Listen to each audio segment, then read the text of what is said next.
myself Surya. So today I will teach you a topic of plant kingdom, that's a gymnosperm. That study of gymnosperm is known as gymnospermology. Gymnospermology. The father of gymnosperm is a Theophylatus. Father of gymnosperm is a Theophylatus. If we talk about Theophylatus, he is also a father of botany. Okay. So if we talk about the father of Indian gymnospermology, William Roxburgh. So father of gymnospermology is Theophylatus and father of Indian gymnospermology is William Roxburgh. We have to know what the gymnosperm means. Here the gymno means naked, and this word comes from sperma, which means seed. Okay, so gymno and sperma is a Latin word, which gymno means naked and sperma means seed. In gymnosperm, naked seed are present, means there is no ovary wall behind the seed before the fertilization and after the fertilization. If ovary wall is absent, then we can say that ovary is absent, and if ovary is absent, we know that after the fertilization ovary gets changed into a fruit, then fruit will be also absent in gymnosperm. So first thing is that gymnosperm have naked seed. Next thing, ovary wall is absent around the seed, that is ovary is absent. Hence fruit formation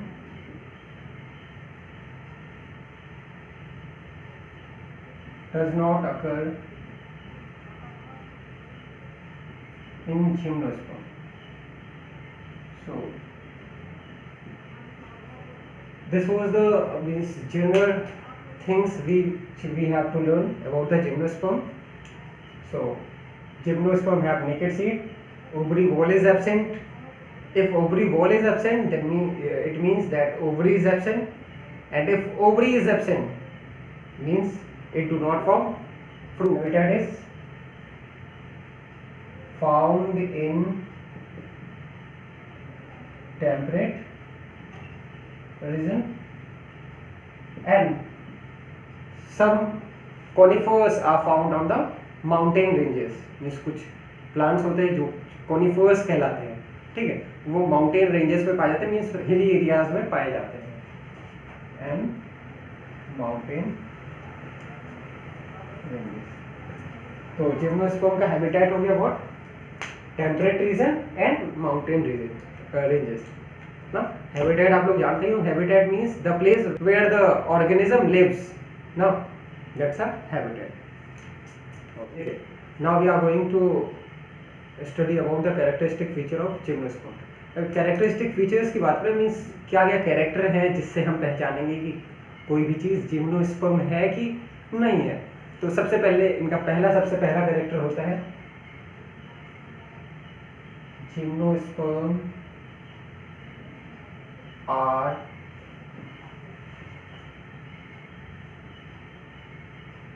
perennial and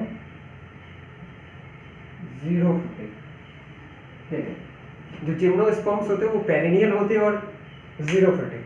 अब perennial का मतलब क्या होता है, देखिए perennial का मतलब होता है बारहमासी, means their life span is not only a year or 2 year, they lives for a many year.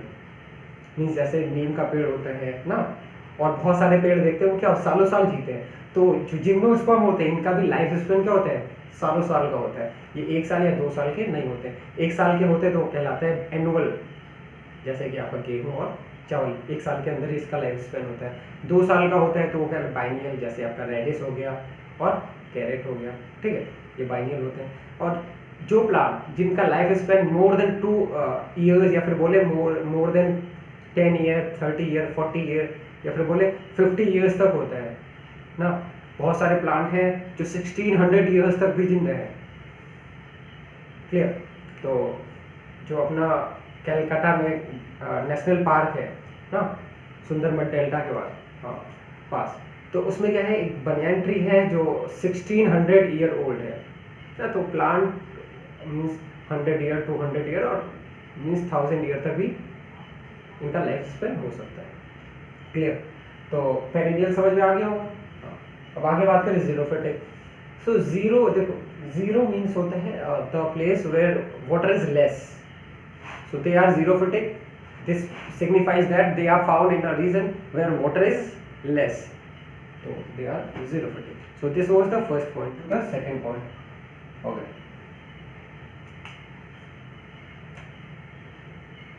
second point is that mostly they are woody trees और shrubs। मतलब जो जिम्नोस्पर्म है ज्यादातर आपको क्या देखने को मिलेंगे, वुडी ट्री, मतलब वुडी वुड फॉर्म है, जो जैसे वुडी ट्री होती है ना, ऐसे वुड वाली ट्री जैसे दिखेंगे ये बिल्कुल ना। जैसे हाइयर आपको ट्री दिखता है, बड़ा प्लांट दिखता है ट्री, जैसे नीम का, मैंगो का, ऐसे ही आपको ये जिम्नोस्पर्म भी देखने को मिलेंगे। हाँ, कुछ होते हैं जो कैसे होते हैं, श्रब जैसे होंगे। कैसे होंगे? श्रब जैसे होंगे, ठीक है, जैसे कि एफिड्रा। श्रब के एग्जांपल देखें तो क्या हो जाएगा, एफिड्रा, ठीक है। अभी फर्दर हम जब लोग इकोनॉमिक इंपॉर्टेंस में पढ़ेंगे तो इकोनॉमिक इंपॉर्टेंस में देखेंगे जो एफिड्रा है, इससे एक केमिकल रिलीज निकाला जाता है, एक्सट्रैक्ट किया जाता है, जिसको बोलते हैं एफिड्रिन, ठीक है। उस एफिड्रिन का हम इस्तेमाल करते हैं कहाँ पे, जो भी कॉमन कोल्ड डिसीज या फिर बोले रेस्पिरेटरी ट्रैक्ट की जितनी भी डिसीजेज हैं, ठीक है, उन उसके क्या ट्रीटमेंट के लिए हम यूज करते हैं एफिड्रिन, एफिड्रिन, ठीक है। मेनली वो यूज हम लोग करते हैं अस्थमा के पेशेंट्स में। अब तीसरा पॉइंट पढ़ेंगे हम लोग, देयर मेन प्लांट बॉडी। इनका जो मेन प्लांट बॉडी होता है वो होता है स्पोरोफाइट। क्या होता है? Sporophyte is differentiated into stem, leaves and roots। अब तीसरे पॉइंट की बात करें तो इनका जो मेन प्लांट बॉडी होता है वो क्या होता है, डिफरेंशिएटेड होता है स्टेम, लीफ और रूट्स में। जैसे पिछले लेक्चर्स में हमने देखा भी था क्या कि प्लांट की लाइफ साइकिल में 2 तरीके के उनके प्लांट बॉडीज बनते थे। 2 तरीके की बॉडी होती थी, या तो वो गैमेटोफाइट होती थी या तो स्पोरोफाइट होती थी ना। हमने पढ़ा था एम्ब्रियो का फॉर्मेशन कहाँ से होता था, हाँ, ब्रायोफाइटा से। ब्रायोफाइटा में पढ़ा था उसकी मेन प्लांट बॉडी होती है गैमेटोफाइट ना।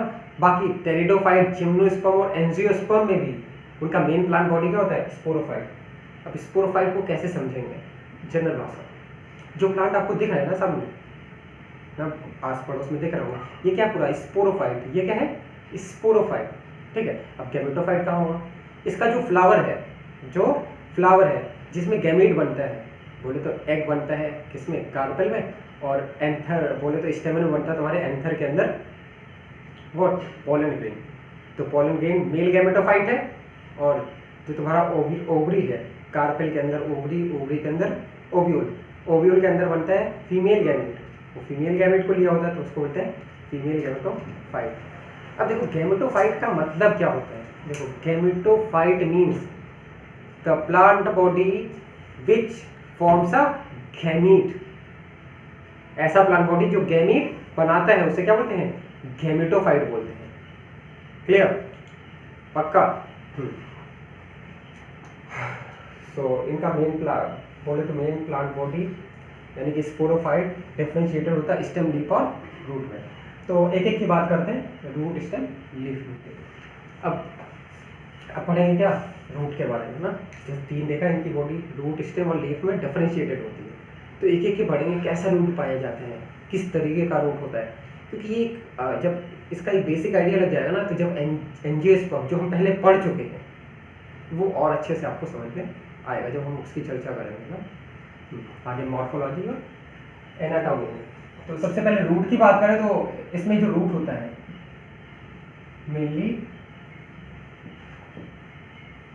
Tap root is found in gymnosperm. GS means gymnosperm, ठीक है। जितने भी जिम्नोस्पर्म प्लांट है उनके अंदर कौन सा रूट होता है? Tap root. टैप रूट के एग्जांपल की मैं बात करूं तो एग्जांपल जैसे आपको टैप रूट देखने को मिलेगा कहाँ पे, जितने भी डाइकॉट प्लांट है ना, जितने भी हाइयर प्लांट होते हैं उसमें कौन सा रूट होता है? Tap root. और अच्छा देखना है तो आप रेडिस कैरेट देख सकते हैं, देखा होगा। टैप रूट देखो कैसा होता है। टैप रूट पहले उसमें एक प्राइमरी रूट निकलेगी ऐसी मोटी सी, यहाँ पे रूट कैप होगा, ठीक है। एक प्राइमरी रूट निकलेगी, उससे फिर सेकेंडरी रूट्स निकलेंगी। ये प्राइमरी रूट है and this one is secondary root, ठीक है। प्राइमरी रूट मतलब पहले जो बनेगी, फिर सेकेंडरी रूट उसमें निकलेंगी, फिर फर्दर इनसे टर्सरी रूट निकलेंगी। इनसे क्या हो जाएंगे? टर्सरी रूट निकल जाएंगे, ठीक है। फिर फर्दर इन्हीं रूट से जो सेकेंडरी टर्सरी रूट है इन्हीं से क्या निकलेंगे? छोटे छोटे हेयर्स निकले होंगे, छोटे छोटे क्या होंगे? रूट हेयर्स निकले होंगे। ऐसे आपको देखने को मिलता है, सेम ऐसे रेडिस में देखने को मिलता है ना, मूली गाजर में ऐसे देखने को मिलता है आपको। ऐसे ही हाइयर प्लांट भी है। हाइयर प्लांट में पहले एक ऐसा रूट बनता है, उससे फिर क्या सेकेंडरी रूट बनती है, फिर उससे टर्सरी रूट। ऐसे ही देखा होगा नीचे, कभी प्लांट के नीचे देखो तो कभी भी देखोगे तो नीचे रूट जाती है, फिर ऐसे फैल जाती है, आजू बाजू फैल जाती है ना। तो वही है, सेकेंडरी रूट टर्सरी रूट के फॉर्म में फॉर्म होकर फैल जाती है। पक्का समझ आ गई? तो टैप रूट की बात है, डाइकॉट में पाया जाएगा। डाइकॉट आप जानते भी हो ना। Dicot means those plant whose seeds have 2 cotyledon, जिसमें 2 cotyledon हो ना, वो डाइकॉट कहलाएगा। बात आती है कॉटलीडन क्या होता है। तो कॉटलीडन का सिंपल सा मतलब होता है चैम्बर। चैम्बर नहीं समझा तो कमरा समझो, मतलब ऐसा सीड जिसमें 2 कमरे हो। और सेंटर थोड़ा अच्छे लैंग्वेज में बोले तो 2 seed which can be break into 2 piece. ऐसे सीड जिनके दो पीस किए जा सके आराम से, जैसे मटर हो गया, मटर के दाने 2 कर देते ना। लेकिन वहीं पे अगर व्हीट और राइस की बात करें तो 2 नहीं कर सकते, वो एक ही रहते हैं, ठीक है। तो मोनोकॉट जिसमें 2 पार्ट हो जाए वो डाली, इनके अंदर क्या होता है? टैप रूट पाए जाते हैं, ठीक है। अब बात ये है केकेबी, ये है जो याद रखना है, ठीक। केकेबी, जो भी नए बच्चे हैं केकेबी का मतलब जानते हैं। केकेबी का मतलब होता है कमाल की बात, ठीक है। कमाल की बात यह है कि इन gymnosperm few members of the gymnosperm have corelloid root and few one of them have mycorrhizic root। कुछ जिम्नोस्पर्म के मेंबर हैं जिसमें कोरेलॉइड रूट पाए जाते हैं और कुछ के अंदर क्या माइकोराइजिक रूट पाए जाते हैं। देखो टैप रूट तो समय पाया जाएगा, उसमें कोई दो राय नहीं है, लेकिन कुछ समय बाद टैप रूट ही कोरेलॉइड रूट कहलाने लगता है, या तो सही बोल रहे माइकोराइजिक रूट। और कुछ बच्चे समझ भी गए होंगे माइकोराइजिक रूट से, कोरेलॉइड रूट नहीं समझ रहे वो समझ जाएंगे, माइकोराइजिक रूट से समझ गए होंगे ना। देख 2 कंडीशन है। अगर ये जो टैप रूट है इसी में अगर फंगस आके रहने लगे इनके साथ, जैसे मान लेते हैं इनके साथ फंगस आके रहने लगे, ये अब वो ऊपर भी रह सकता है अंदर भी रह सकता है। ऊपर रहेगा तो एक्टोमाइकोराइजा, अंदर है तो एंडोमाइकोराइजा। ऊपर भी रह सकता है अंदर। ये है क्या? फंजाई। क्या है? फंजाई। बहुत कॉमन होता है ग्लोमस,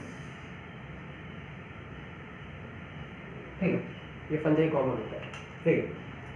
अब फंजाई क्या करते हैं? हायर मतलब जो जिम्नोस्पर्म है इनके रूट्स के साथ रह के एक एसोसिएशन बना लेते हैं ना, एक एसोसिएशन बना लेते हैं, जिस एसोसिएशन को बोलते हैं symbiotic association.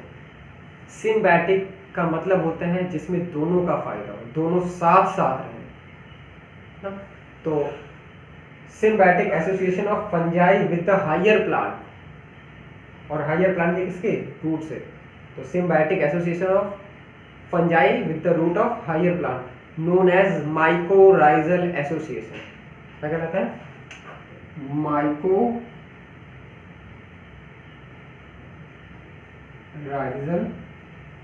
Association. Mycorrhizal association, ये बात क्लियर हो गई। देखो पहले इनके पास थी क्या, प्राइमरी रूट, वही मतलब बोले टैप रूट। अब क्या हो गया, उसमें फंगस आके रहने लगा।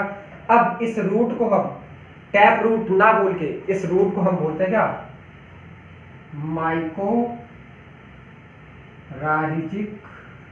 रूट। इसको क्या बोलेंगे हम लोग, माइकोराइजिक रूट। माइकोराइजिक रूट मतलब ऐसे रूट जिसमें क्या हो रहा हो, माइकोराइजल एसोसिएशन। बात क्लियर हुई। अब देखो माइकोराइजिक रूट का मतलब है क्या, इसको हम ब्रैकेट में लिख लेंगे,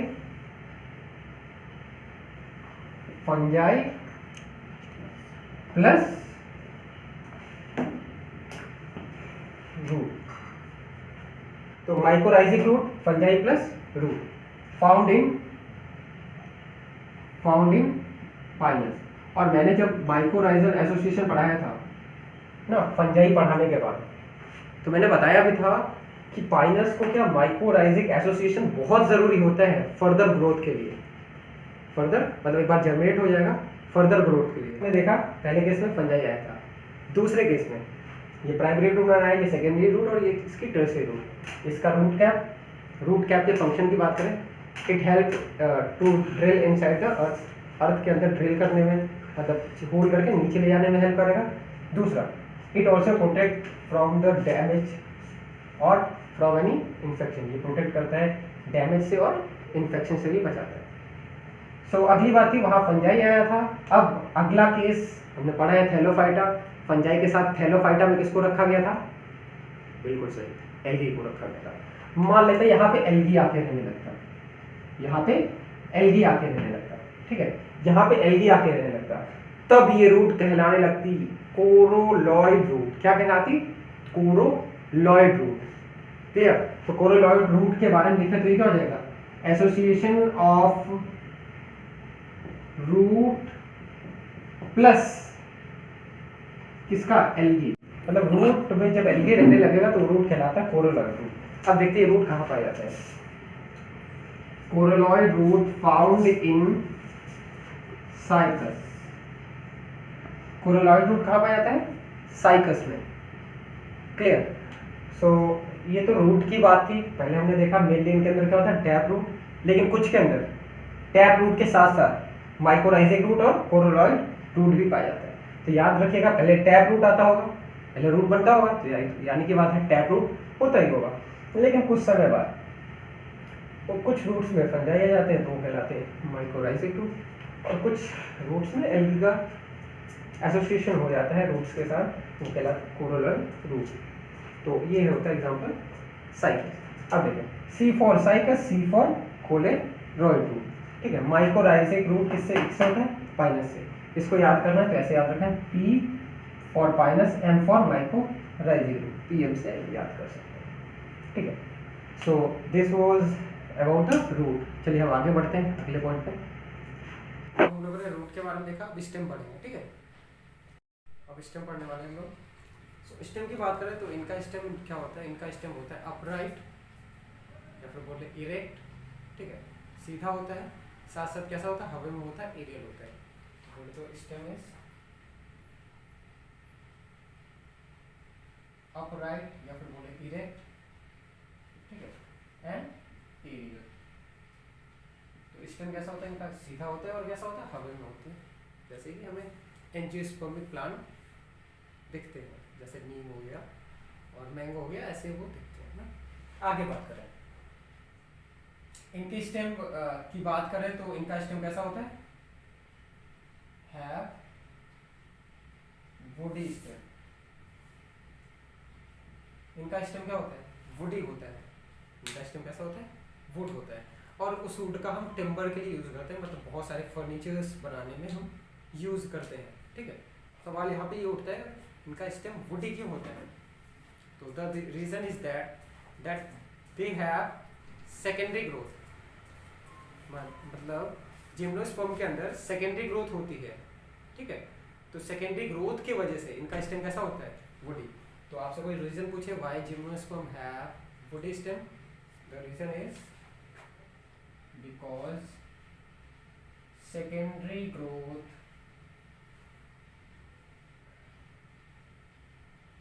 is present in gymnosperm, ठीक है। तो कोई आपसे रीजन पूछता है why they have woody stem, because secondary growth is present in gymnosperm, ठीक है। अब सवाल यहाँ पे ये उठता है कि सेकेंडरी ग्रोथ क्या होगा, तो आइए समझते हैं सेकेंडरी ग्रोथ क्या है, ठीक है। In plant growth have two phases, मतलब ग्रोथ के दो फेजेस होते हैं, पहला प्राइमरी फेज, दूसरा सेकेंडरी फेज। देखिए प्राइमरी फेज क्या होता है, देखिए जब सीड से प्लांट जर्मिनेट कर रहा होता है, मतलब जब सीडलिंग निकलती है, तो उसके बाद प्लांट का क्या होता है, हाइट में इंक्रीमेंट होता है। हाइट में क्या होता है, इंक्रीमेंट। तो इनिशियल स्टेज में जो प्लांट का ग्रोथ होता है, मीन्स इंक्रीमेंट इन हाइट, वो क्या कहलाता है, प्राइमरी ग्रोथ। प्राइमरी का सिंपल मतलब होता है इनिशियल ग्रोथ जो है, ठीक है।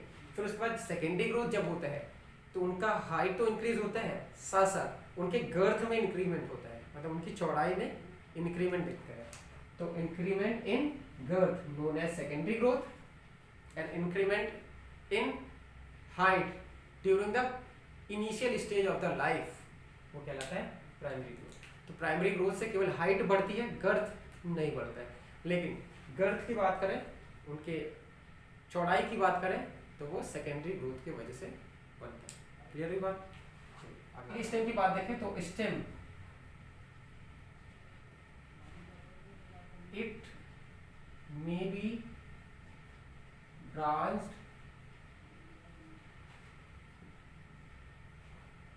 और अनब्रांच्ड। देखिए जिम्नोस्पर्म में जो प्लांट्स आते हैं उनके स्टेम ब्रांच्ड भी हो सकते हैं या तो अनब्रांच्ड होंगे, ठीक है, या तो वो ब्रांच्ड होंगे या तो वो अनब्रांच्ड होंगे। अब बात ये आती है कि किसके अंदर ब्रांचिंग पाई जाती है, किसके अंदर ब्रांचिंग नहीं पाई जाती। देखिए जो हमें याद करना है ना, हाँ, जो मेन एग्जाम्पल है उस पर हम फोकस करेंगे। चलिए, तो ब्रांचिंग जो होती है ये पाई जाती है किसके अंदर, प्रेजेंट इन पाइनस, ठीक है। और अनब्रांच्ड स्टेम किसमें होता है, सीन इन साइकस, इसको भी लिखते हैं सीन इन पाइनस। तो ब्रांच स्टेम पाया जाता है पाइनस में और अनब्रांच स्टेम पाया जाता है साइकस में, ठीक है। बहुत बार पूछा जाता है तो ये बात याद रखिएगा, ठीक है। ब्रांच स्टेम पाइनस और अनब्रांच स्टेम साइकस। तो अगर साइकस और पाइनस का स्टेम देखें तो साइकस का ऐसा कुछ होता है, ऐसे स्टेम निकलेगा, इसमें से लीफ ऐसे निकली होंगी, ठीक है। तो ये साइकस का देखने को मिलता है। पाइनस का प्लांट आपको हाइयर प्लांट जैसा देखने को मिलेगा, ऐसे इसमें ब्रांचिंग हुई होंगी, ब्रांचेस निकली होंगी, ठीक है, इसे पत्तियां लगी होंगी।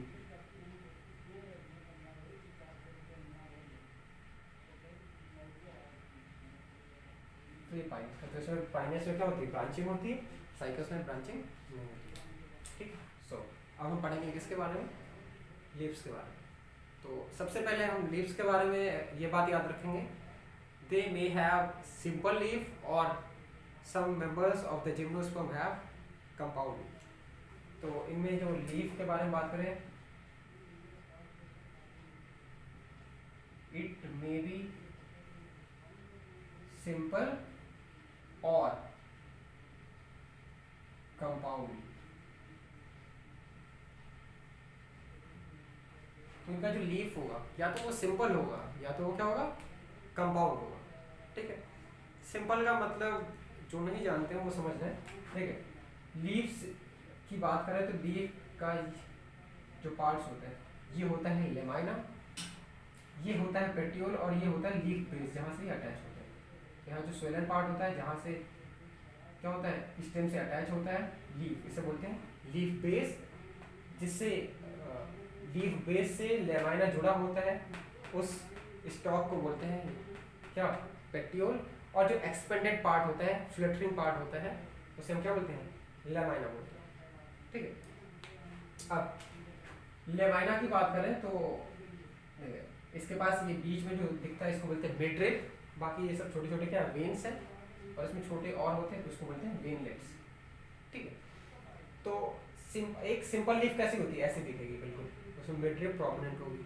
ठीक है, अब कंपाउंड लीफ की बात करें तो कंपाउंड लीफ में होता क्या है, ये जो लेमाइना का ये क्या है, बॉर्डर है, ये क्या हो जाता है, इंसाइज्ड हो जाता है, इंसाइज होके वो टच कर जाता है किसको, मिडरिब को टच कर लेता है। Means peripheral part of the leaf get joined with the midrib and it forms a separate leaf, it forms a separate leaf। समझ आया? अब देखो होता क्या है कि जो इसका किनारा है, पेरिफेरी पार्ट है, ये क्या होता है, इंसाइज होता है। देखिए जैसे एक ये भी तरीके की लीफ आपने देखी होगी, पपीते में देखी होगी, पपाया में, हाँ, लेकिन यही इंसाइजेशन जो इतना गड्ढा हुआ है, ये पूरा आके टच कहाँ कर जाए, यहाँ पे ऐसे ना, तो इस लीफ को हम बोलेंगे क्या, कंपाउंड लीफ। क्या बोलेंगे, कंपाउंड। देखो कंपाउंड सिंपल का मतलब समझ आता है, सिंपल होगा, कंपाउंड का मतलब जटिल होगा, गुच्छेदार होगा, मतलब उसमें कई सारे ग्रुप्स में आए होंगे। समझ आया? तो इसका एग्जाम्पल क्या होता है, नीम, नीम के पत्ती देखा होगा ऐसे ही। अगला पॉइंट देखिए, इनका जो लीफ होता है वो वेल एडॉप्ट होता है किसके लिए, टेम्परेचर, प्रेशर, समझ आए, हीट, इन सब के लिए क्या होता है, बहुत बढ़िया से एडॉप्ट होता है। मीन्स इन पे टेम्परेचर, प्रेशर का असर नहीं होता है। ठीक है, so leaves of gymnosperm are well adapted for extreme conditions। now bracket में लिख लेंगे, that is for pressure,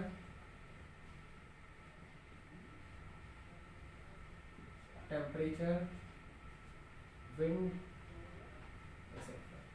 means इनकी लीफ क्या होती है, बहुत ज़्यादा एडॉप्टेड होती है किसके लिए, एक्सट्रीम कंडीशन के लिए। मीन्स एक्सट्रीम कंडीशन को ये क्या कर सकती है, तैयार रहती है, एक्सट्रीम कंडीशन से ये क्या सामना कर सकती है। एडॉप्टेशन मतलब पता है, मीन्स जो भी मोमेंटल चेंजेस है उनको क्या कर सकता है, वो रेसिस्ट कर सकता है, अपने आप को क्या कर सकता है, प्रोटेक्ट कर सकता है।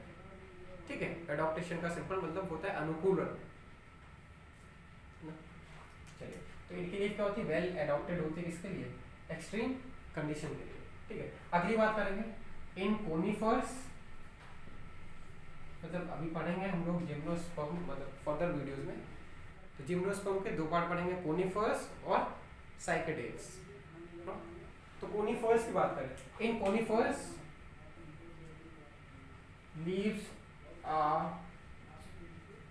Well adapted for conservation of water. इनकी जो लीफ होती है ये क्या होती है, वेल एडॉप्ट होती है किसके लिए, वाटर कंजर्व के लिए। जैसे कि कैसे होगी, पॉइंट लिखे, तो leaves gets converted into spine, leaf इनके स्पाइन में कन्वर्ट हो जाते हैं, thick cuticle is present on the lamina, मतलब लीफ का जो लेमाइना वाला पार्ट है उस पर थिक क्यूटिकल होते हैं। अगला है इसके साथ साथ sunken stomata is also present। तो वाटर के को कंजर्व करने के लिए इनके लीव्स में एडॉप्टेशन होता है। पहला एडॉप्टेशन है क्या, लीव्स, जो लीव्स है वो कन्वर्ट हो जाती हैं स्पाइन में, जिससे ट्रांसपायरेशन कम होता है। थिक क्यूटिकल होता है जिसकी वजह से ट्रांसपायरेशन फिर से कम होता है। और साथ साथ संकन स्टोमेटा पाया जाता है। संकन स्टोमेटा मतलब स्टोमेटा सुपरफिशियल नहीं होता है, बहुत धंसा होता है, अंदर में होता है, जिसकी वजह से ट्रांसपायरेशन का जो रेट है वो बहुत ज़्यादा कम हो जाता है, ठीक, ना के बराबर। इसलिए ये क्या कम पानी वाले रीजन्स में भी ये सरवाइव कर सकते हैं आराम से, ठीक है। इसीलिए इनको हमने पहले बोला था जीरो फिटिंग। जीरो फिटिंग मतलब होता क्या है, जहाँ पे वाटर की कमी हो तो मतलब ये जीरो फिटिंग होते हैं, यही ये रीजन है, ठीक है। और आपको 5th क्लास में पढ़ाया गया जब टाइप्स ऑफ प्लांट पढ़ाया गया तो उसमें पढ़ाया गया माउंटेनियस प्लांट कैसे होते हैं, कोन जैसे होते हैं, कोन जैसे होते हैं ना। अब कोन जैसे क्यों होते हैं, देखो उनका नाम है कोनीफर्स ना। कोन जैसे क्यों होते हैं, ताकि स्नोफॉल हो तो इस पे गिरे, स्नो गिरे और क्या हो जाए, इससे नीचे चला जाए, ऐसे होता है ना कोन जैसे, ताकि स्नो जब गिरे तो क्या हो जाए, नीचे चला जाए ना। जैसे नाम सुना होगा देवदार का वृक्ष ना, अभी आगे पढ़ेंगे सिट्रस, देवदार। तो ये था लीफ के बारे में ना, कुछ बातें और हैं लीफ के बारे में वो पढ़ेंगे, चलिए लीव्स पे ही पढ़ेंगे। अगला पॉइंट टाइप्स ऑफ लीफ, एक और पॉइंट पढ़ेंगे टाइप्स ऑफ लीव्स। तो 2 तरीके की लीफ इसमें पाई जाती हैं, एक कहलाती है माइक्रोफिलस और दूसरी कहलाती है मेगाफिलस। देखो माइक्रो मतलब होता है छोटा और फिलस मतलब होता है पत्ती। तो इसमें पत्ती क्या पाई जाएगी, बहुत छोटी सी पाई जाएगी, मतलब इसमें पत्तियां छोटी होंगी। और मेगाफिलस मतलब इसमें पत्तियां क्या होंगी, बड़ी बड़ी होंगी, ठीक है। तो this was about the stem, root and leaf. चौथे पॉइंट की बात करेंगे। जैसा कि हमने देखा वेस्कुलर टिश्यू टेरिडोफाइट से स्टार्ट हो गए थे, तो यानी कि जिम्नोस्पर्म धीरे धीरे मॉडिफिकेशन हो रहा है, डेवलपमेंट हो रहा है, तो यानी कि इसमें भी क्या होगा, बिल्कुल सही, वेस्कुलर टिश्यूज पाए जाएंगे। तो बोले तो वेस्कुलर टिश्यू आर प्रेजेंट।